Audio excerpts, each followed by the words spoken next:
தாவேகா அமைச்சரவையில் அமைந்திருக்கும் மனிதவள மேம்பாட்டுத்துறை அமைச்சர் சரத்குமாருக்கு எதிராக தற்போது கிளம்பியிருக்கும் சர்ச்சை திமுகவுக்கு பெரும் பேசும் பொருளாகவும், திமுக பிரதான எதிர்க்கட்சி என்ற வரிசையில் தற்போது தமிழகம் முழுவதும் போராட்டக் களத்தில் இறங்கி தனது கடும் எதிர்ப்பை தாவேகா அமைச்சருக்கு எதிராக களமிறக்கிய விவகாரம் பெரும் பரபரப்பை ஏற்படுத்தியிருக்கிறது. போதைப்பொருள் பயன்படுத்தியதாக கூறப்படும் தமிழக வெற்றிக் கழகத்தினுடைய அமைச்சர் சரத்குமாரை உடனடியாக பதவி நீக்கம் செய்ய வேண்டும் என முதலமைச்சர் விஜய்க்கு அழுத்தத்தை தரும் வகையில் திமுக சென்னையின் பல்வேறு நகரங்களின் முக்கிய இடங்களிலும் கடுமையான அளவில் போதை ஒழிப்புக்கு எதிராகவும், இதை போதை ஒழிப்புக்கான எதிரை குரல் கொடுக்க வேண்டிய அமைச்சரவை பட்டியலில் இருக்கும் அமைச்சர் ஒருவரே இந்த போதை விவகாரத்தில் இருந்ததாக சமூக வலைதளங்களில் உலாவரும் புகைப்பட காட்சிகளை மையப்படுத்தி அமைச்சரை உடனடியாக நீக்க வேண்டும் என்பதான குரலை எழுப்பி போராட்டக் களத்தில் இறங்கிய திமுகவின் போராட்டம் பெரும் பரபரப்பை ஏற்படுத்தி இருக்கிறது. போலீசார் பல இடங்களில் முறையான அனுமதி வழங்கவில்லை என்பதான குரலை குற்றச்சாட்டுகின்ற திமுக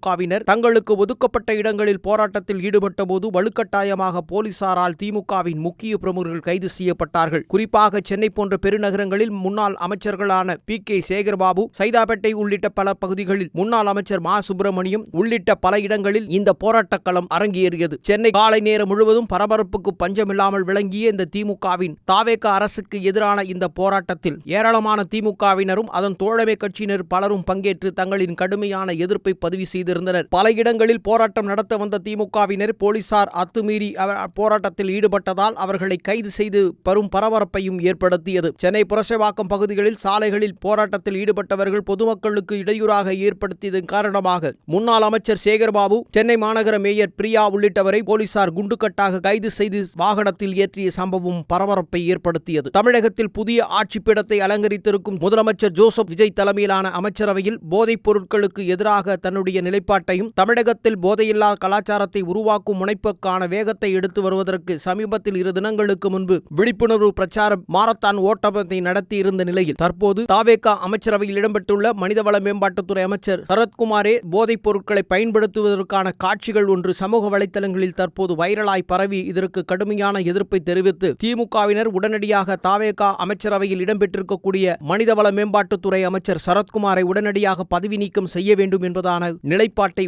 வேகமாக வெளிப்படுத்தியிருக்கிறார்கள். இந்த போராட்டம் தாவேகா அரசு அமைந்திருக்கும் பொழுது எதிர்க்கட்சியாக இருக்கக்கூடிய திமுக தன்னுடைய முதல் போராட்டமாக இந்த போராட்டத்தை கையில் எடுத்திருப்பது மிகப்பெரிய அளவிலான வரவேற்பையும் பெற்றிருக்கிறது. ஆனால் அமைச்சர் தரப்பிலோ இது தனது குழந்தைகளுக்கு மாத்திரையை நான் தூளாக்கி கொடுப்பதற்கு முயற்சி செய்த போது எடுக்கப்பட்ட ஒரு காட்சி, ஆனால் அதை தேவையில்லாமல் சித்தரித்து சமூக வலைதளங்களில் தனது பெயருக்கு களங்கத்தை ஏற்படுத்தும் வகையில் இது வெளியிடப்படுகிறது, இது திட்டமிட்டே வெளியிடப்படும் சதிவேலை என்பதாகவும் அமைச்சர் சரத்குமார் தனது விளக்கத்தை பதிவு செய்திருந்தாலும் கூட உண்மை நிலை வேறு என்பதான பதிவுகளையும் குற்றம் சாட்டி வருகிறது பிரதான எதிர்க்கட்சியான திமுக. சென்னை உள்ளிட்ட பல்வேறு நகரின் முக்கிய இடங்களில் நடத்திய இந்த திமுகவின் கடுமையான போராட்டத்தினால் சென்னையின் பல்வேறு இடங்களில் போக்குவரத்து நெரிசலோடு திமுகவின் முக்கிய பிரமுகர்கள் கைது செய்யப்பட்டதால் ஆளும் கட்சியினுடைய ஏவல் துறையாக காவல்துறை மாறி தனது அராஜக வேலைகளில் ஈடுபட்டிருப்பதாக கைது செய்யப்பட்ட முன்னாள் அமைச்சர்கள், சென்னை மேயர் உள்ளிட்ட பலரும் தங்களின் ஆதங்கத்தை வெளிப்படையாக கொட்டி தீர்த்து வருகிறார்கள். இதே நிலை தொடருமானால் திமுக தன்னுடைய எதிர்க்கட்சி அந்தஸ்திலிருந்து